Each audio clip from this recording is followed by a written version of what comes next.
50 which reported 85% downfall. हाँ वो ठीक है, मैं आपको मैथ्स समझा रहा हूँ, मैथ्स बता रहा हूँ कि मान लीजिए कोई शेयर 100 रुपए से 50 रुपए पे गिरता है तो उसका डाउनफॉल कितना हुआ 50 रुपीज, बराबर है। पर जब उसको 50 रुपीज से वापस 100 रुपए पे आना होगा तो उसको परसेंटेज टर्म्स में कितना गेन करना पड़ेगा? 100%। 50 रुपए का 100% इज 50 रुपए, राइट। तो आपका डाउनफॉल होते वक्त 50% दिख रहा है, बट गेन आप जब उस पोजीशन से करोगे तो आपको 100% गेन करना पड़ेगा। तो ये मैथ्स है ना। तो अभी जो इनका डाउनफॉल हुआ है वो उसने उस टाइम में जो रिपोर्ट निकाली थी उसके हिसाब से 85% डाउनफॉल होगा, बट अभी तक वो 85 आया नहीं है। आप समझ रहे हैं मेरी बात?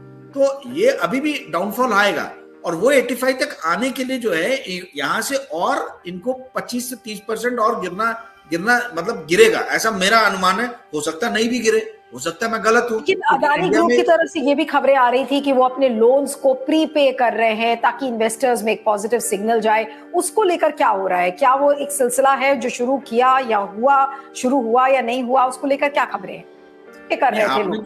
आपने जो पहला सवाल पूछा वही बहुत अच्छा था, मैं पूरा दे नहीं पाया।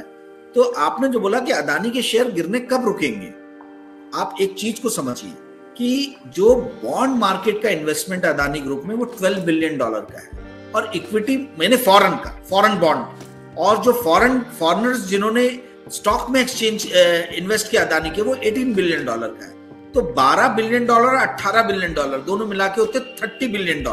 अगर 80 रुपए भी एक डॉलर में पकड़ूं तो ये 2.5 लाख करोड़ के ऊपर का इन्वेस्टमेंट है। तो आपने जब पूछा कि इनके शेयर में गिरावट कब रुकेगी, गिरावट तब रुकेगी जब इंटरनेशनल इन्वेस्टर्स जो हैं उनका कॉन्फिडेंस ये गेन करेंगे। जब तक कॉन्फिडेंस इंटरनेशनल इन्वेस्टर्स का ये नहीं गेन करेंगे ऐसा डाउनफॉल आते ही रहेगा, क्योंकि इनके स्टॉक्स में प्रमुखता जो है वो फॉरेन के लोगों ने इन्वेस्ट किया है, फॉरेन के फंड्स ने किया है। अब हिंडनमन का आरोप है कि ये फॉरेन के फंड्स इनके खुद के पैसे हैं। तो सवाल ये उठता है कि भाई इनके खुद के पैसे हैं तो ये थोड़ा बेच रहे होंगे, और यदि बेच भी रहे होंगे तो फिर खरीदेगा कौन? तो जब तक बेचते रहेंगे तब तक नीचे गिरता रहेगा। तो कहने का अर्थ ये है कि जब तक फॉरेन की सेलिंग नहीं रुकेगी तब तक इनका गिरना नहीं रुकेगा। तो इनको फॉरेनर्स का ट्रस्ट जीतना जरूरी है। फॉरेनर्स का जब तक इनके ऊपर ट्रस्ट नहीं। अब राजीव, जो बड़ी चुनौती इस समय अदानी ग्रुप के लिए है, ये फॉरेन इन्वेस्टर्स का जो कॉन्फिडेंस है, वो ट्रस्ट है, वो कैसे जीतेंगे? और अगर यही हालात रहे तो फिर क्या फेस कर सकते हैं? सबसे बड़ी एक हर्डल अदानी के सामने क्या हो सकती है आने वाले दिनों में? फॉरेनर्स का इंटरेस्ट तो आप भैया कॉर्पोरेट गवर्नेंस अपने सुधारो। फॉरेनर्स क्वेश्चन करेंगे कि आपका भाई जेल याफ्ता है, जेल गया हुआ है, आपने उसको क्यों बोर्ड ऑफ डायरेक्टर में रखा है ना? सरकार तो ये कहती है कि विदेशी ताकतें हैं जो इस तरीके की बातें कर रही हैं, वो अपने रेगुलेटर्स को या अपने सिस्टम को कैसे टाइट करना है उसकी बात तो नहीं कर रही है। नहीं तो अगर आप यही देशी विदेशी खेलते रहोगे तो स्टॉक आपका ऐसे ही गिरता रहेगा, है ना?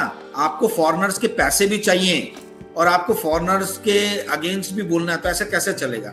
मैं नीलू जी आपसे पैसे लूंगा और आपको गालियां मारूंगा तो आपको बर्दाश्त होगा क्या? नहीं करोगे आप बर्दाश्त।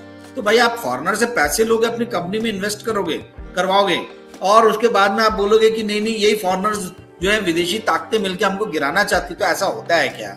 आपको तो ट्रस्ट, मैं आपसे पैसे लूंगा। एक और जो चीज है राजीव, आपके पास समय भी कम है इसलिए मैं आपको थोड़ा सा बीच में इंटरप्ट कर रही हूँ, कि जो सुप्रीम कोर्ट की जो कमेटी बनेगी वो कमेटी क्या रिपोर्ट लेकर आएगी, क्या कुछ उसमें से निकल कर आता है?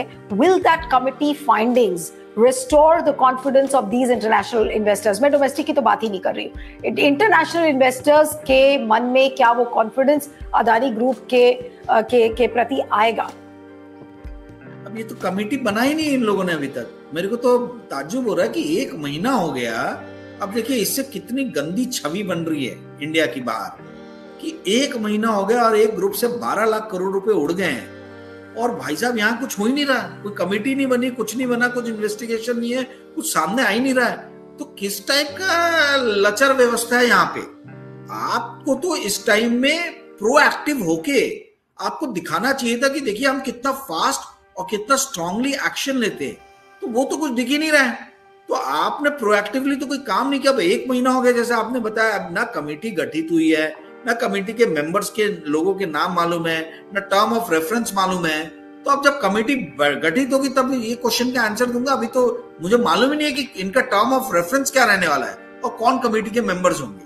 तो ball is in the court of supreme court, they should take fast decision. नहीं लेंगे तो ऐसे ही गिरता रहेगा, डाउनफॉल होता आएगा। चिंता की बात है और आज इसीलिए ये प्रोग्राम करना जरूरी भी था कि आज 1 महीने हिंडनबर्ग रिपोर्ट को आए हो चुके हैं। जो भी कमियां थी सिस्टम में उनको उजागर किया हिंडनबर्ग रिपोर्ट ने, लेकिन आज तक हमारे देश का जो नैरेटिव है, जो मीडिया नैरेटिव जिस तरीके का बना रहा है, या फिर जो राइट विंग ट्रोल आर्मी जिस तरीके का नैरेटिव बना रही है, वो यही है कि देखिए विदेशी ताकतें आकर हमारे भारत की जो प्रगति है उस पर पिन लगा रही हैं, उसको पंक्चर करने की कोशिश कर रही हैं। लेकिन सवाल यही है जो राजीव ने अभी खड़ा किया कि भाई हम अपने सिस्टम्स को कैसे ठीक करेंगे, अपने रेगुलेटर से हम कब सवाल करेंगे। हिंडनबर्ग रिपोर्ट के 6 या 7 लोग मिलकर इतनी बड़ी फाइंडिंग कर लेते हैं, लेकिन हमारे देश का जो एक लचर सिस्टम है वो एक सवाल भी नहीं पूछ सकता है। Thank you so much Rajiv Ranjan for joining on Q5 network. और इस वीडियो को ज्यादा से ज्यादा शेयर करिएगा, फीडबैक दीजिएगा और बने रहिएगा मेरे साथ हार्ड रियलिटी पर Q5 में।